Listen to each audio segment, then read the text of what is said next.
It is 6:35. So I'm going to go ahead and call to order this meeting of the Greenfield Conservation Commission at 6:35 p.m. on January 24th, 2023. All commissioners are present with the exception of Rachel. And this meeting is being held virtually. And if any technical interruption occurs and the meeting suddenly ends, it will not be resumed and all items will be automatically continued on the next scheduled meeting date. As you probably heard, this meeting is being recorded by the Conservation Commission. And if anyone else is recording the meeting, you're required to let me know at this time. Okay. Or when you begin recording. All right. So first on the agenda is approval of minutes for January 10th, 2023. I'll motion to approve the minutes. Second that. Second. All right, motion to approve by Kristen, seconded by Fletcher. He beat you there, Erica. Any further discussion on that motion? Any changes or edits anyone found?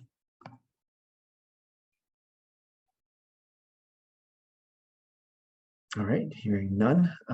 Let's do a roll call vote to approve those minutes. Erica? Aye. Kristen? Aye. Fletcher? Aye. And I am also an aye, so that passes 4 votes to 0. All right, so at this meeting, like our last meeting, we have no public meetings or public hearings. So we'll skip down on the agenda to other business and enforcement updates.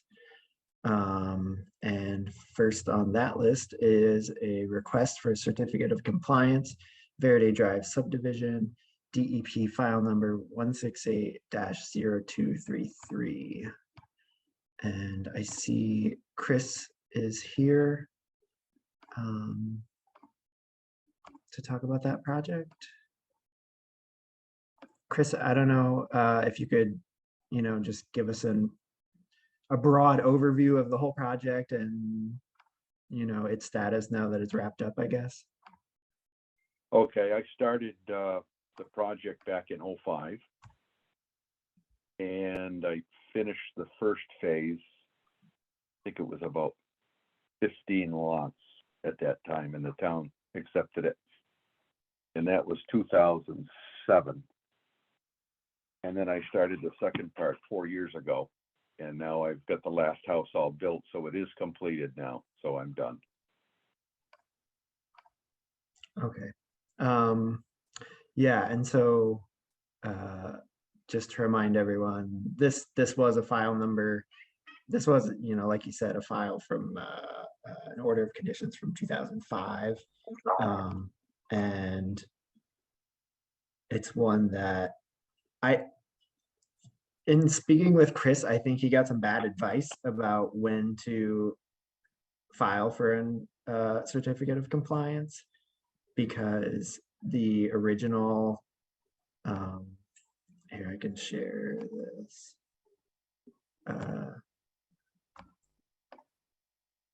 This was the original order of conditions from 2005.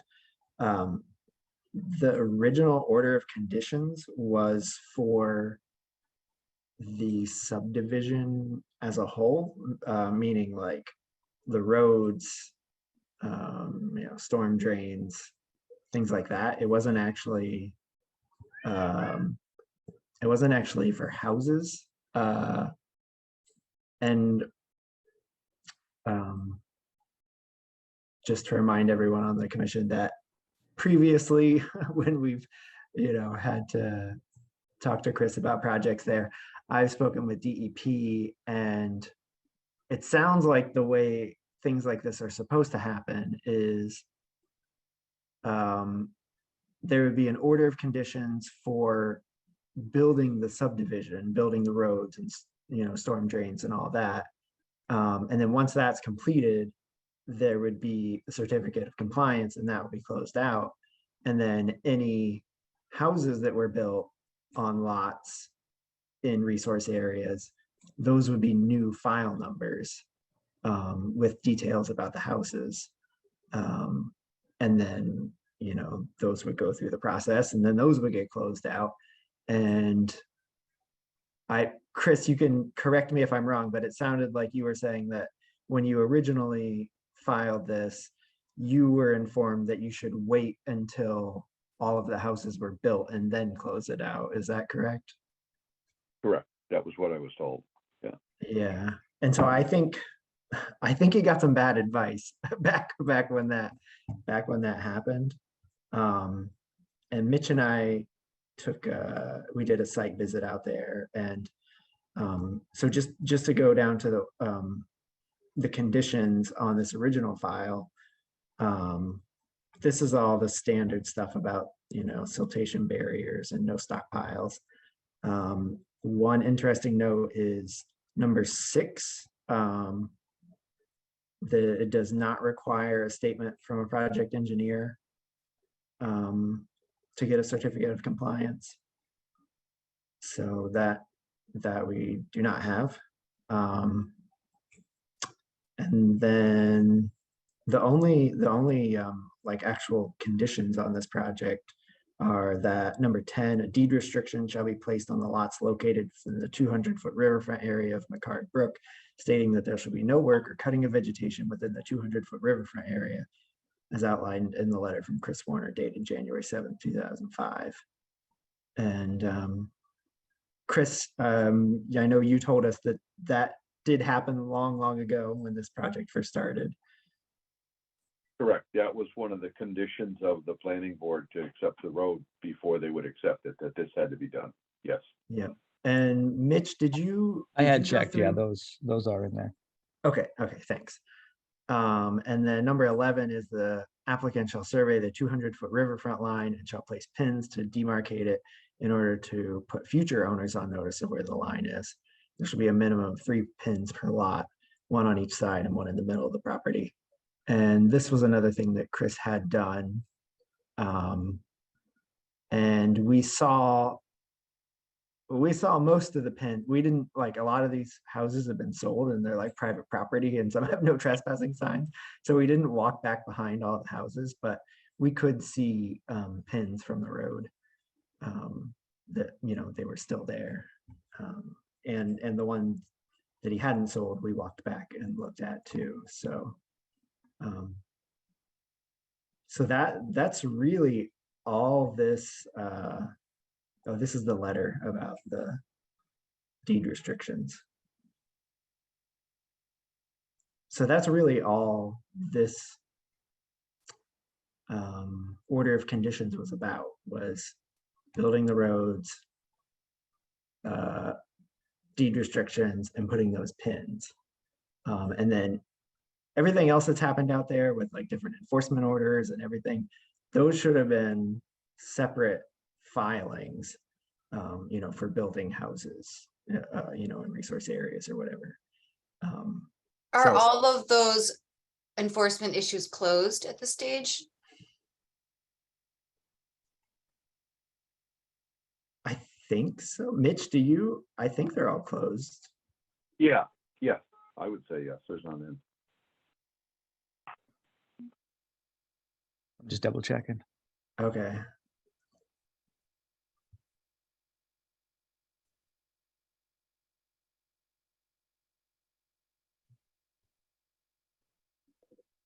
And I guess the other thing is that I'm pretty sure I think the advice I was given was that we can, you know, issue a certificate of compliance. Like, it's up to us, you know, like, even though this was expired,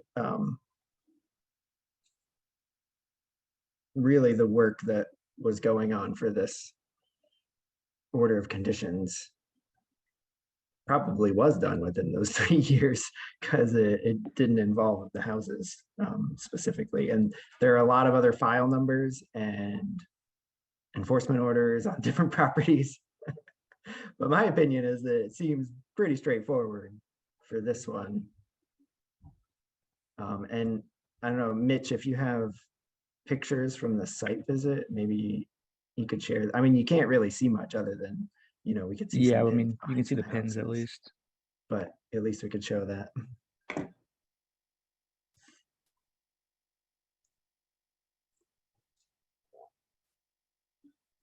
think it's this rock back here. Oh yeah, and there were some houses that, as part of different filings or enforcement orders or whatever, they had to add additional markings like big rocks behind them. Yeah, I mean, it's going to be hard to see in these pictures, but basically we could see some pins back there with like little flags on them. This one's blurry, but I think that's there's a pin. Oh yeah, Orange there's some flagging. pins. Yeah. Then there was a silt fence here that we pulled out. Yeah, there was silt fence that it wasn't, it had like fallen over, and we just saw it in the snow, and Chris took it out at our suggestion. It's pin there or flagging. Yeah.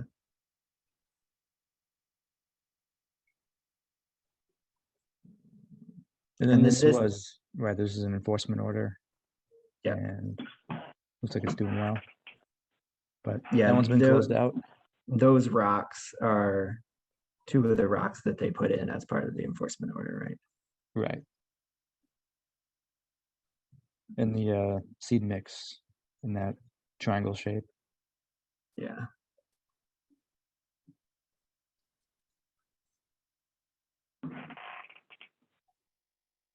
So I don't know if anyone else has any question. I mean, if you look in Verde Drive folder on our Google Drive, there's a lot of files in there. And, I think to me, it seems like if there are any issues going forward or whatever, I feel like they're separate from this order of conditions. You know what I mean? Like, it seems that this order of conditions was completed as stated, and if anyone happened to do anything after that, that's a separate like enforcement order or whatever. So Mitch, are all of or if there were any enforcement orders under this DEP wetlands file number, are they all closed at this stage? Yeah, I believe they're all taken care of. Okay, thank you. Yep.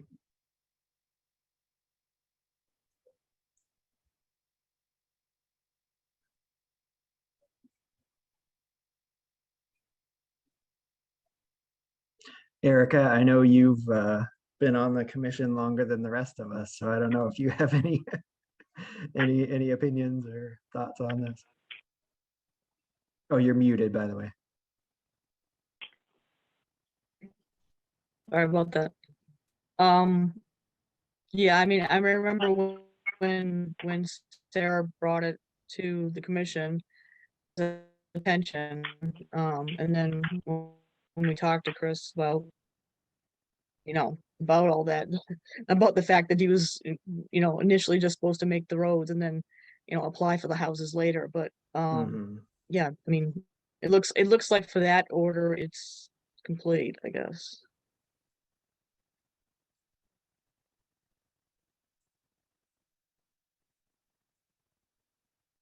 And at this point, all of the houses are built too, and So there shouldn't be any more construction there. Correct, unless the basically? people who bought the houses do construction on them. That's Okay. what I'm saying. Like, if something like that happened, that would be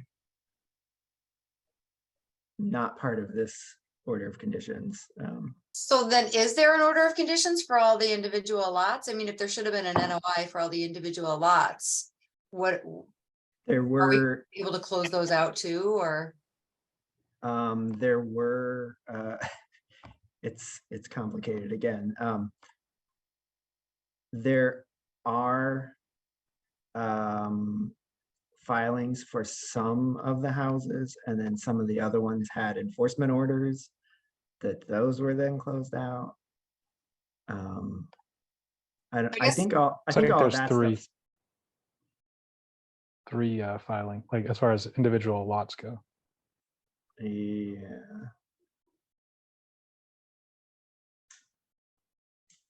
So is the compliance for the houses too? I think this Or, certificate of mean, compliance would just be for the just original for the road? order of conditions for the road and making sure it has the deed restrictions and the pins were placed in. Well, it sounds like Chris has all of those already lined up, so I'm ready to motion if there's no more discussion. We're good. I'll motion to approve the certificate of compliance for file number 1680233 for applicant Chris Warner on Verde Drive for the subdivision layout. Construction. Yeah, thank you. Yeah. I'll second it. All right, a motion to issue the certificate of compliance by Kristen, seconded by Erica. Any further discussion?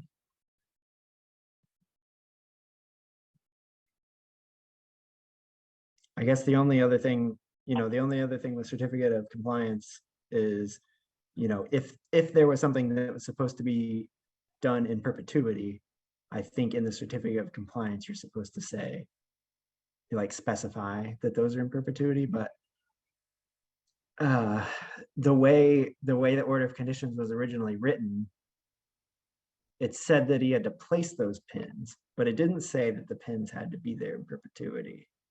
Well, it does say that there's no cutting or vegetation disturbance within the 200-foot riverfront and that the pins demarcate that limit. So I think that, and that's in the deed restriction that's been recorded, right, for each lot? I believe so, yeah. So, I mean, that's already like a perpetual thing. Yeah, I think so. And the only other thing is like the pins, like I said, and it sounded like that was mainly to inform the next owners where the boundary was. Mhm. And I don't think we can change something to be in perpetuity if it wasn't that way in the original order of conditions. I think. I wouldn't think so, but Yeah. So that's always the I guess what I'm question. saying- How will future owners, know? But it's sort of all done at this point. It's on the deed. At least the deed is there. Yeah. Yeah. But, like, I mean, that slips through all the time, but yeah. yeah. And then some of the houses, through different enforcement orders or filings, do have like those large boulders now. So that's a little more of a, I mean, Yeah. people can move boulders, but at least it's a little more It's something. something, yeah. So I guess what I'm saying is I don't have anything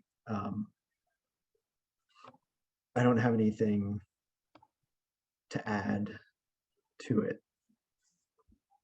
Maybe that could be something we do proactively in the future if we have some automated reminder to send out reminders to people within the 200 or whose properties go into the 200 foot that you're in 200 foot and you shouldn't do these things someday.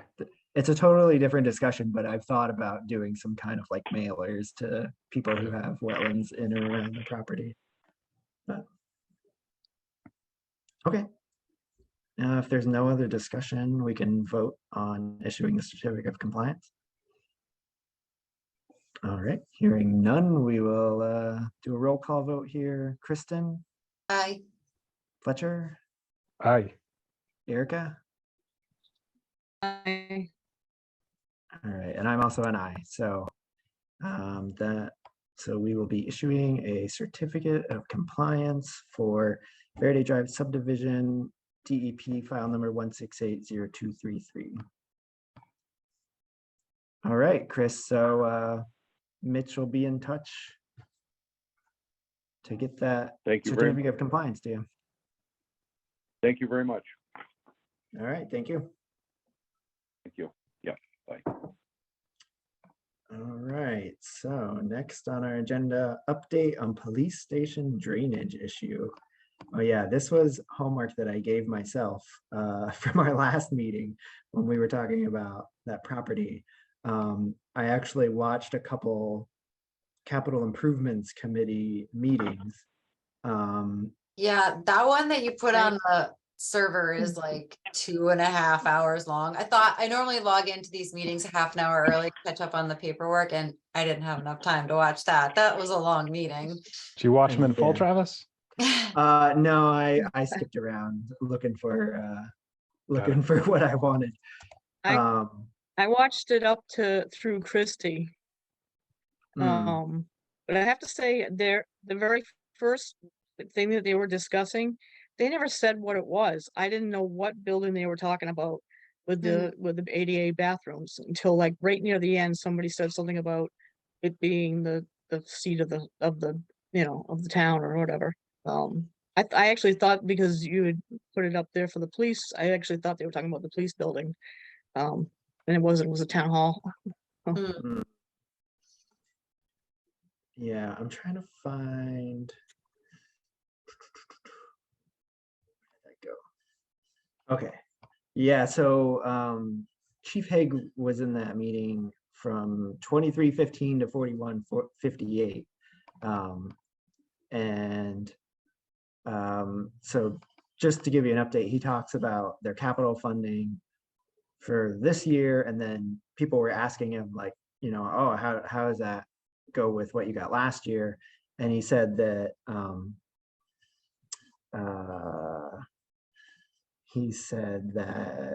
last year they already received funding to address the water issue, and they had an engineer look at it, but he wasn't like a stormwater engineer or something. So they needed to find another engineer that specializes in drainage issues. And he said they're planning on that's going to go out to bid, and they're going to hire someone to fix that this year, which I assume means fiscal year. It could mean calendar year, but just the way the city runs on fiscal years, I would guess fiscal year. So, I mean, basically that was the whole update, was that, the mayor said that she wanted to see what the ideas were for fixing the drainage issues before, doing anything with that parcel. And it sounds like that's going to happen. If it happens this fiscal year, within the next 5 months. So definitely, I think we should keep an eye on it. And I think once that process starts, I think that might be, personally, I think that would be the time to, inquire again about what the fix is, and Right. if that relates to the property, and if not, Yeah. could that be, What's the fix? Is there a conflict? All right, let's yeah. let's, Oh, there's wrap up not. then. Okay. Yeah. I think it'll be more persuasive, like once that, I think we can say that's probably going to be nothing that they would need to do on that parcel, but I think once they have an engineer look at it and say that for sure and come up with an actual fix, I think that'll be, Yeah, we'd be and in a stronger Yeah. position. you had, I thought, really harmonious suggestions for how it could work in favor of all parties. So I agree. Let's circle back on that. And thank you for the update. Yeah. I guess someone asked if I watched the whole, Fletcher, you asked if I watched the whole thing. I was actually watching it for Community Preservation Committee reasons too. The part where Christy was talking about, I learned Doubling some up. things there. Nice. Yeah, Nice. so it was double duty there. New recreation projects, or? Yeah, recreation projects that are both requesting capital funding and requesting CPC funding, like the same amount of funding for this, like full funding from both is what's being asked, because they didn't know where it was going to come from. So that might Anything on the open influence. space lands, or is it more park stuff? No, there wasn't anything CPC for open space this year. It's all recreation, like recreation and open space are one category, and it's all recreation this time in that category. So, I mean, that's another issue that we could talk about sometime is, you know, if there ever was a property that maybe we knew someone might want to sell it and it would be very important for us to preserve, we could try to, you know, put in an application for funding to buy those property, you know, buy that property for, preserve it for open space. Yeah. So that's something we could do as the Conservation Commission. That's a good thought. There are parcels sort of earmarked as priority parcels, such as the one that was on the ridge already as part of the city recreation open space plan, right? Yeah, I think it maybe talks about things in a more general manner than like specific parcels. Oh, okay. I think it says like the ridge is important to preserve or something. I don't think Oh, says- it's not like book and page, parcel ID. No. Okay. No, but we were kind of coming up with Criteria for that. yeah, Mitch was like working on, he showed a map where he was working on like criteria. I don't know, maybe we could bring that up again at the next meeting. And Yeah, that would be an Yeah, interesting filter, just, you know, in case. Mhm. Okay, so I think that strayed a little bit from our agenda topic, but that's okay. So yeah, that's what was going on with the police station drainage, and it sounds like since they already have the money for it, they were just, you know, trying to get another engineer to come look at it who would specialize in that. So Good I'll stuff. keep an Thanks eye for out. I'll keep an eye out yeah. on the news, and if anyone hears anything, you know, let us know. All right, so next on the agenda is any topics not reasonably anticipated 48 hours in advance of the posting of this agenda. I haven't had anything come up in the past 48 hours. I don't know if Mitch had anything. Nope, got nothing. All right. Do you happen to have any enforcement updates on any of those properties there? Yeah, so I sent a letter to 21 Spring Terrace, just inviting them to a meeting so we can talk about where to go. Mm. And then, Okay. sorry, go ahead. Oh, no, I just said, okay. Okay. Eversource, as they're working with the mayor and the police, with the squatter that's on that property. Oh, And they put up some no trespassing signs.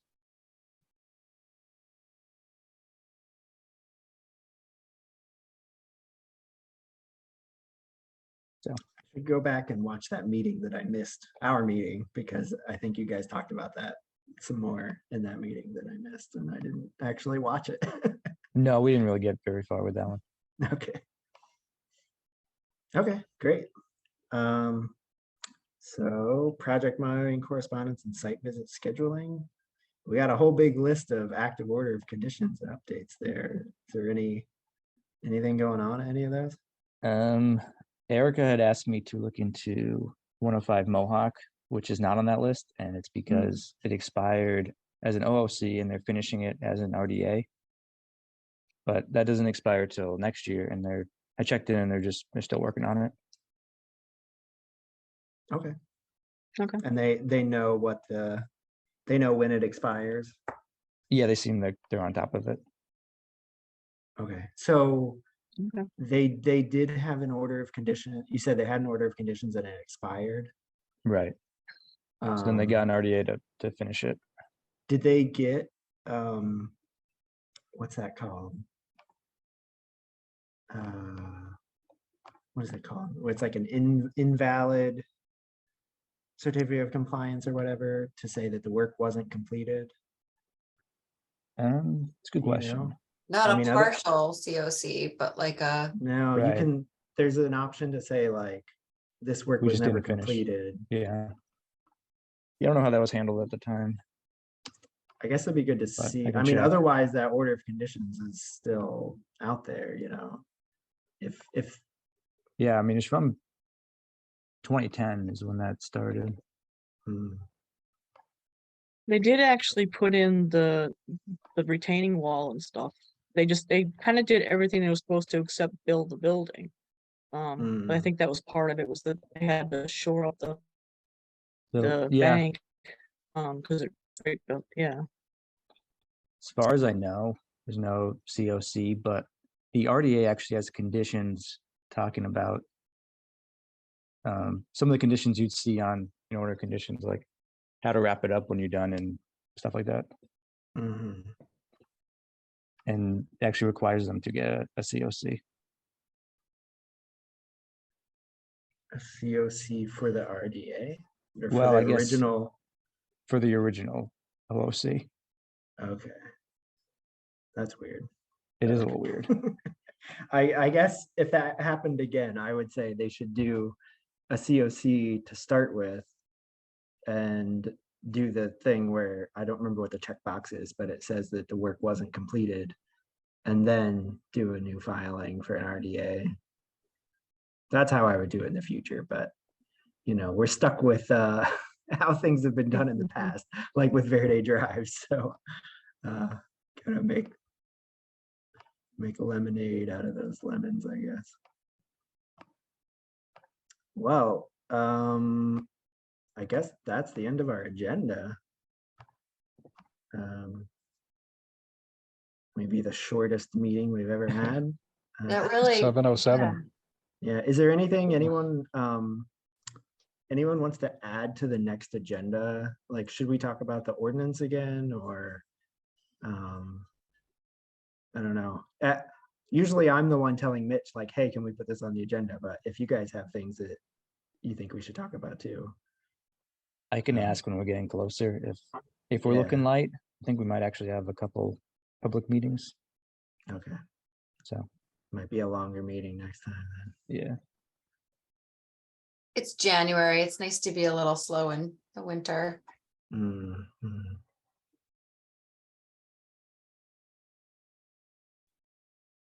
Yeah, and I have a CPC meeting on Thursday too, so I don't need my entire week taken up by long meetings. Yeah, is it an invalid COC? No, I'm curious, Travis, and I'm checking.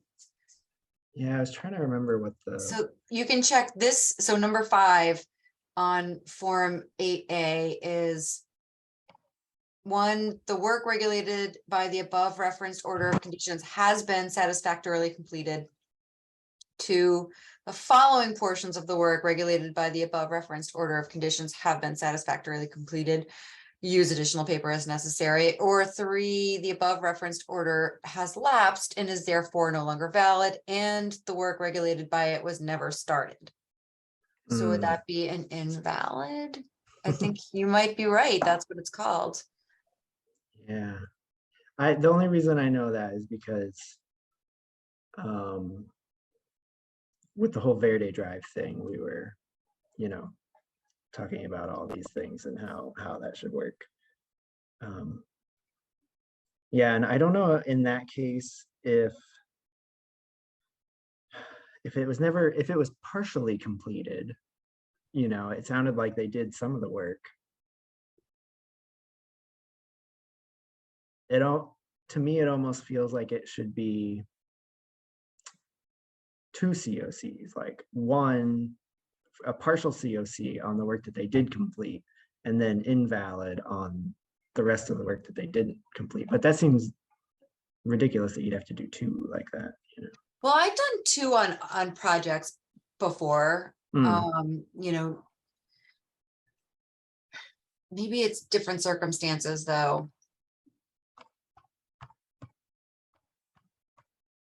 Yeah, that does seem weird to do a partial and then an invalid. It seems like you would do a partial and a partial.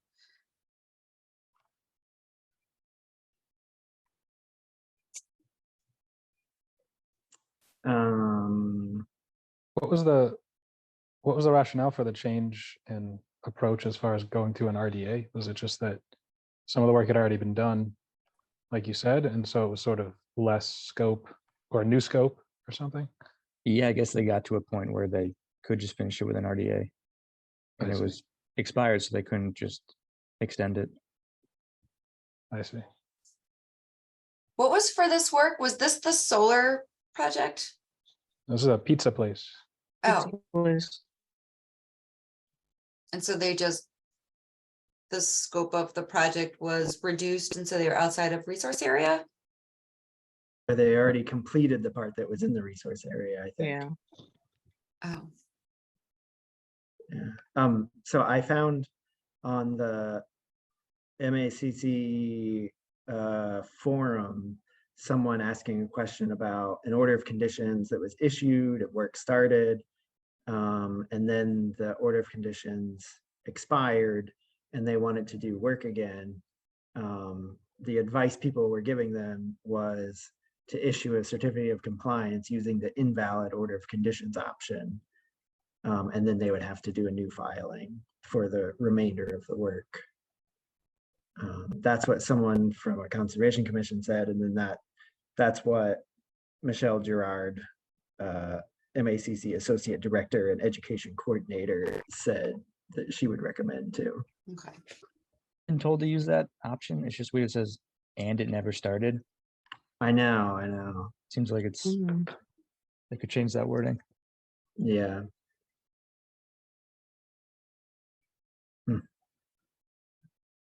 Okay. Well, anyone want to make a motion to adjourn?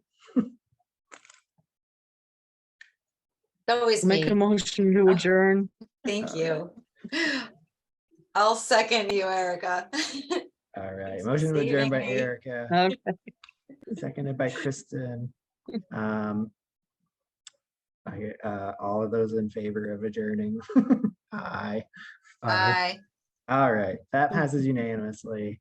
So we are adjourned at 7:13 p.m.